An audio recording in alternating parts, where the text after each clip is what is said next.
So now we're going to turn to Dave Tafaro and Charles Alexander to talk a little bit about the big project that's been happening. I call it in Ellicott City, but I know there are Oella people here who would like to say it's happening in Oella. So our sister town there. So Dave, we're going to turn this over to you and Charles, whichever one wants to begin.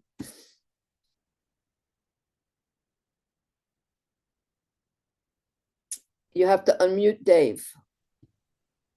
There you go. Charles is going to begin the presentation and I'll follow with a few remarks.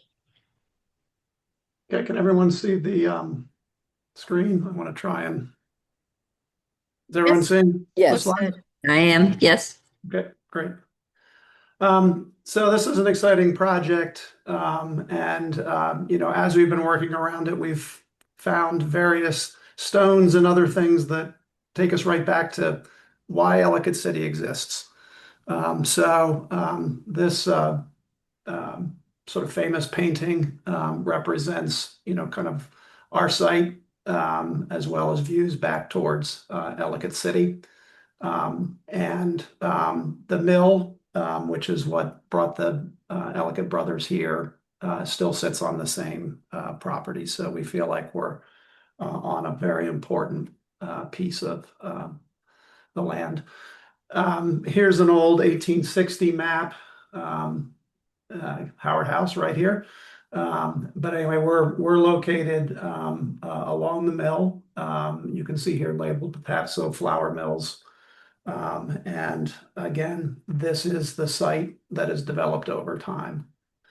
We're getting closer to things we can still see now on the site. This particular Sanborn map, just to orient you a little bit, this is the Patapsco River. So this is the bridge across to Main Street right here.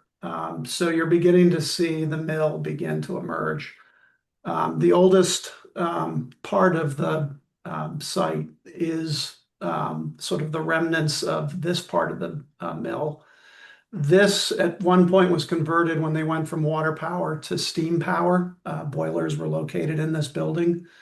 We believe they left this building intact because the boilers were useful for heating and other kind of hot water production once they raised this building and put the newer structures in place. Here are some, we heard someone mention donut before.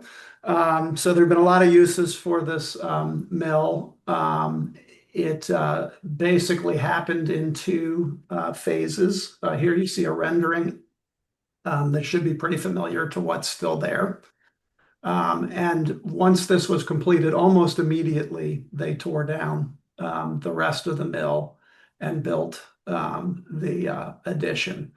These all occurred between like 1917 and like 1919, probably, when they finally occupied it. You can see a view here of the rear. There was a railroad trestle that ran along the back of the building, ultimately through the middle of the building, once they rebuilt the back section. And then the railroad bridge, we think, is the second oldest thing. We're pretty sure it's the second oldest thing on the site.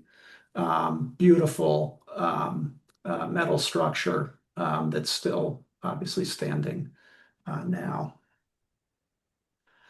There have been quite a few catastrophes.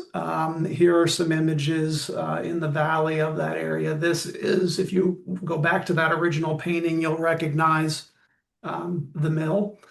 We think they used some of the foundation, reused a lot of the stone. Here's the residue. A lot of these stones lying around the valley are all from the other buildings that got swept away.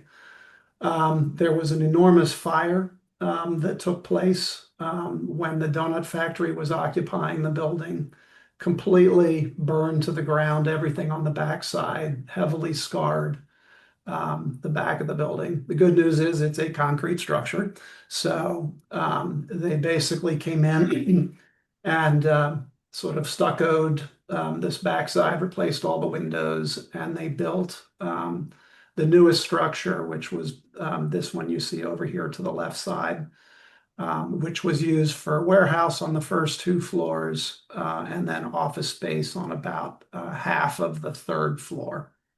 The railroad tracks continued to go through, and this building was serviced by the railroad until about the 70s, when I think post Agnes, rather than try and test the structure of the bridge, here you can see all the residue from Agnes, they just switched to trucking, added a truck dock to the front of the building.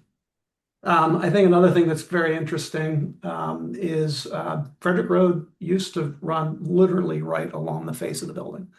There were buildings on both sides. We're still seeing some residue of the concrete. They did not waste any money back then.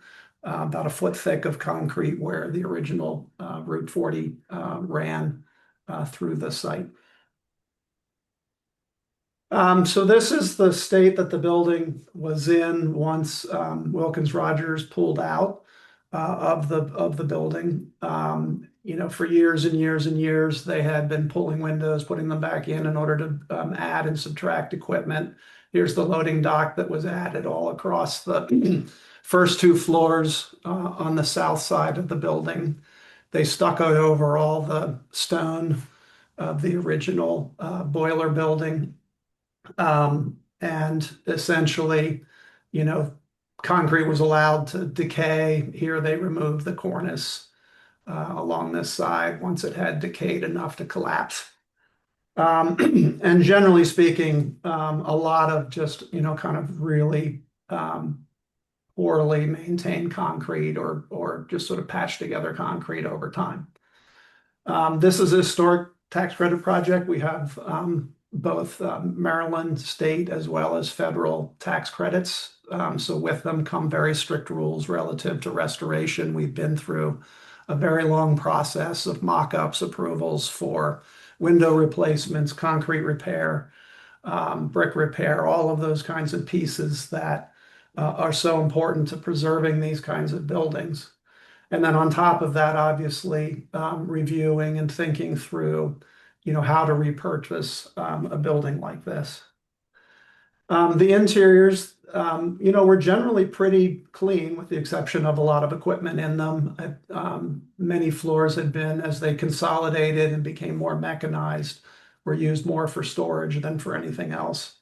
The high-rise building, and it's a high-rise because the milling process is a gravity-fed process, so they would basically take the raw material to the top of the building and then let it descend down through machinery all the way to the ground as it was being processed. It's a very narrow building. It's basically less than 50 feet wide and it has massive columns down the middle. So anyone who's ever laid out an apartment building would know, boy, that's really tough. So this required some real kind of thinking and creativity as to the types of units that we would want to create for the project. This image on the right is the back warehouse building. You can see pretty much all of the windows that used to be there had been blocked in. So a lot of the process is to kind of, take things back where they've been closed up. I know somebody had a question, so we threw some photos in at the last second. There's in the 2 stair towers, and we managed to preserve in one of the stair towers where we had the room to do it, were these vertical people movers, which was basically a conveyor belt that went up and then all the way back down again. And you basically just walked over, grabbed a hold of a hand thing, stood on a little wood platform, and it carried you up to whatever floor it is that you needed to get off. So it was basically a conveyor belt elevator for people that ran through both of the stair towers. This was an ongoing operation right up until Wilkins Rogers left the plant. We have, gone through, identified and collected equipment and machinery that we could reuse and preserve in the building to kind of tell the story of the usage. We think it's very important in our historic rehabilitation projects that people, really understand what the building was, how it was used. So many of these elements are going to be put back into the building. In fact, the shaker boxes, which hang from these wooden rods, we've got them in a lot of different places, but we're also putting our mailboxes into them. So The mailroom will be shaker boxes suspended from the ceiling. So here's a site plan. South is to the right. Frederick Road is coming around and across into Ellicott City proper.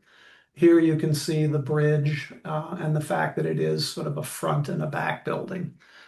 The front building holds about 90 residential units, and then there's about 100 in the link area and in the back building, both inside and on top of the warehouse structure.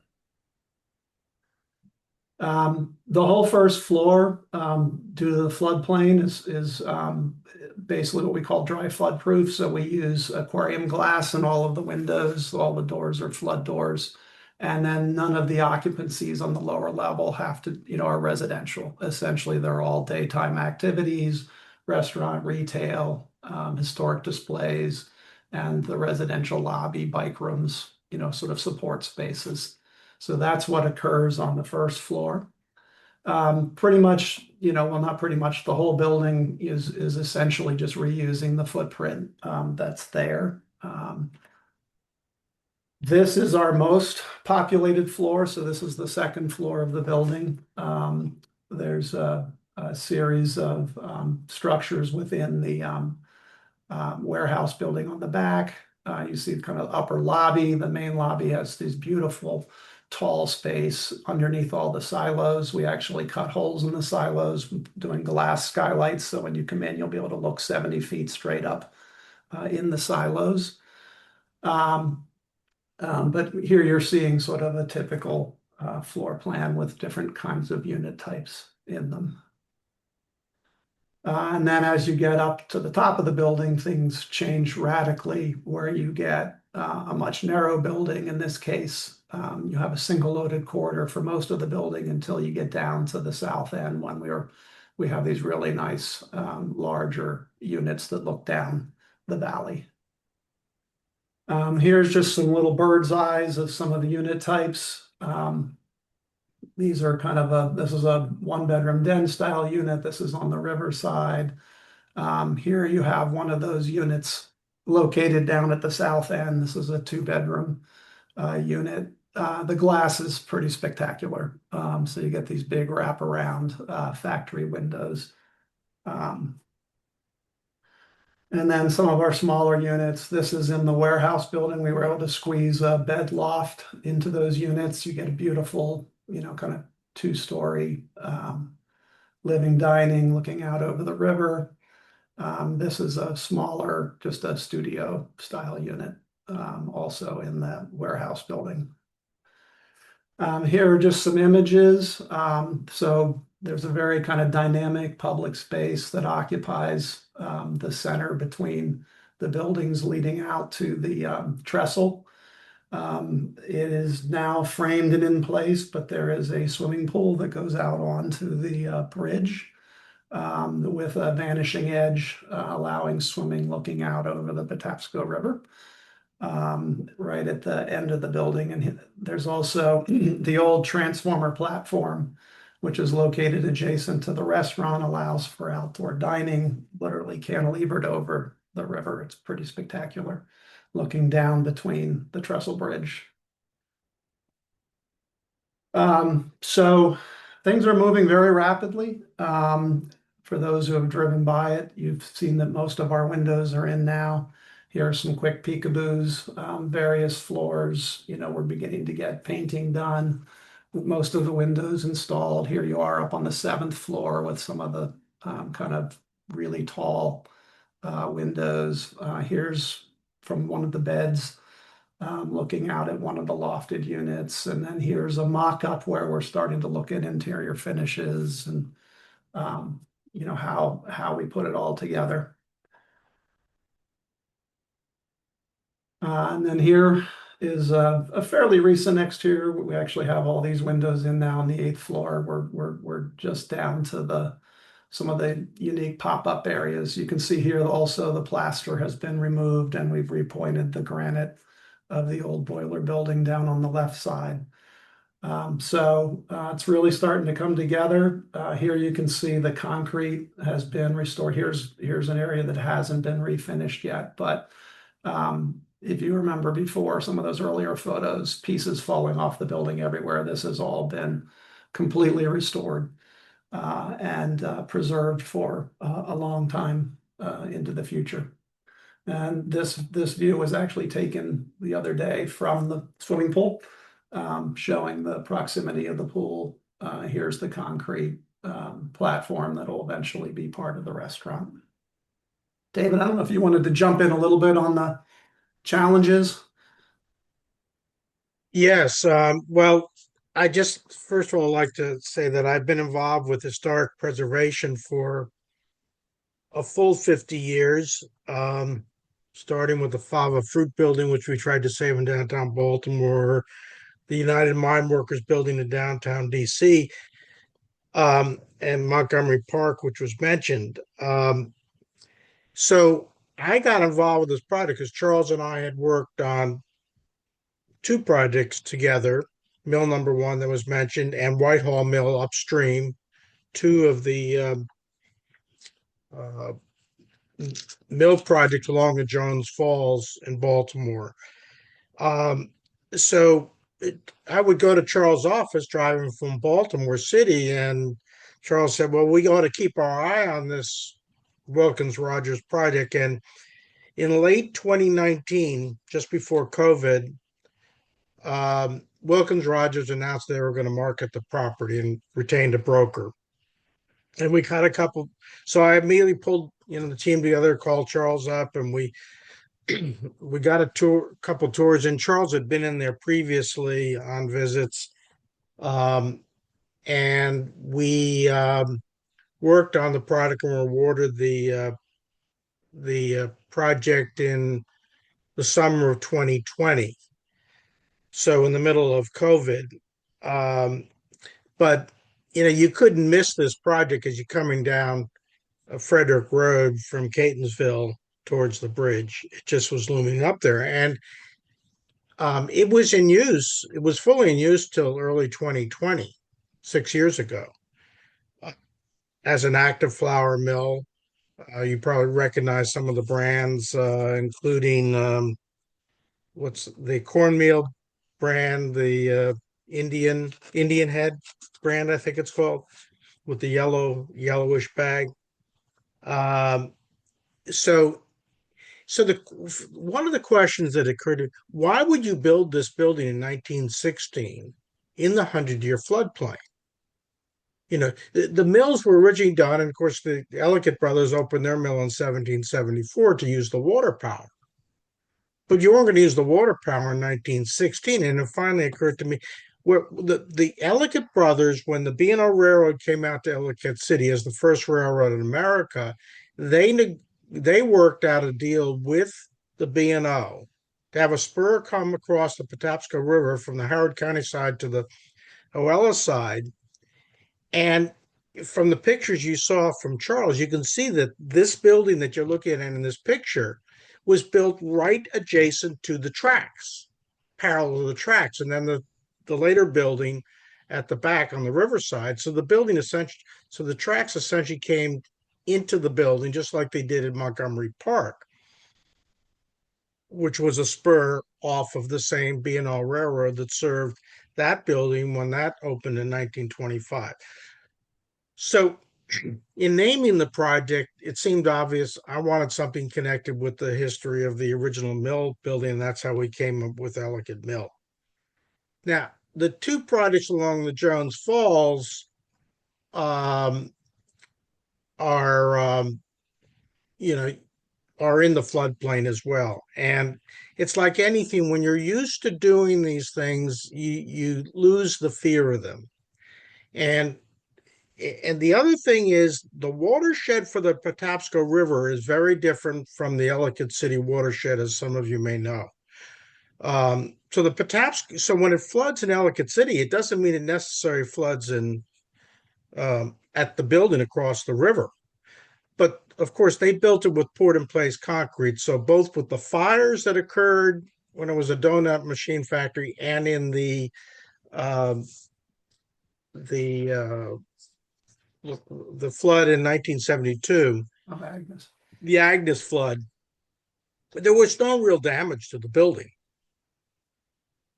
And so what you do for the flood protection is not overly complicated. All your residents are above the 100-year flood, above the first floor. And then you protect all the major mechanical and electrical systems are moved up above the 100-year flood. And then whatever in the first floor, we either use floodgates, flood logs, or flood windows, aquarium windows as we call them, which will stand the force of a 100-year flood. Now the other thing that Charles alluded to, the footprint of the building has not been changed at all. We've reduced this slightly the impervious surfaces of the parking lot that was there from the Wilkins Rogers. So effectively, we've reduced the potential impact of any flooding into the Patapsco River.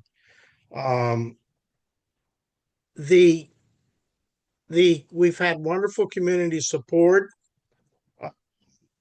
from the Oella community and the Historic Society and preservationists in general. We did have opposition from one person in particular. I don't know, that caused delays in the project and cost us through the project, which we started in 2020, into the interest rate hikes that started in 2022, the supply chain issues that followed the 2020 COVID issues, and then we had huge cost hikes.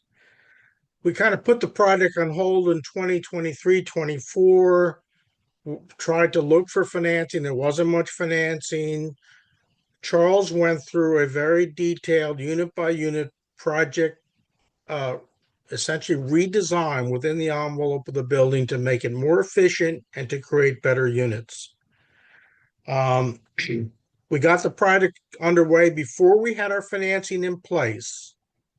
We started in January of last year. We expect to complete the project by the end of the summer of 2026. We'll start leasing the 190 units. This spring, we'll be doing hard hat tours. One of the other obstacles that we found, Charles pointed out, the Frederick Road was relocated from its old location you saw on the photographs to its current location somewhere in the late 50s to 1960. And there were 3 gas stations on the site, and we did discover there was some minor contamination from the petroleum products, most of which would have deteriorated over those many decades.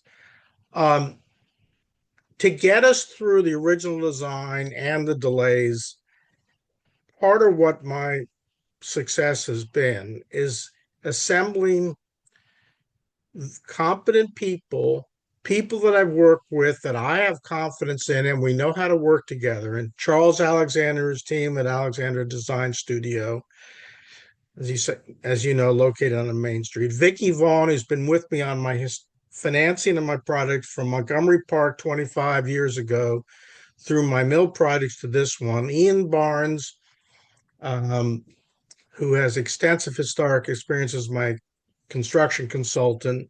My daughter, Jennifer, who then went on to do other things, and my daughter, Christina, who's working on this project with me. And Southway Builders has been a terrific general contractor partner. They have kept pushing this project ahead in spite of the things you find on a historic project. And by the way, I might mention to Ron Peters, whether you're doing a project of your scale with the ironwork, which is the level of detail there is really incredible, or you're doing a project of this scale, it's still the same amount of energy and time and coordination you have to do with the whole variety of talented people. We ended up having financing, like some kind of exotic financing, some kind of loan fund that we ended up ejecting around March of last year. And United Bank, which had looked at this project several years earlier. They are providing the construction financing. And as Charles mentioned, we have National Park Service and Maryland Historical Trust tax credits provide the equity on the project. So it's been a project that should have been completed probably 2 years ago at least, but that's just the nature of development work and historic preservation work and unpredictable items that you have no control over whatsoever, such as interest rates and financing and COVID and all the other things that come along. So we've been grateful for the support and appreciate the opportunity to present this project to you this afternoon. Well, thank both you and Charles, David, for joining us this afternoon. I know that we had great interest in this project, and I hope that everyone who joined us here got some insight and some sneak peeks into what the future holds there. I, for one,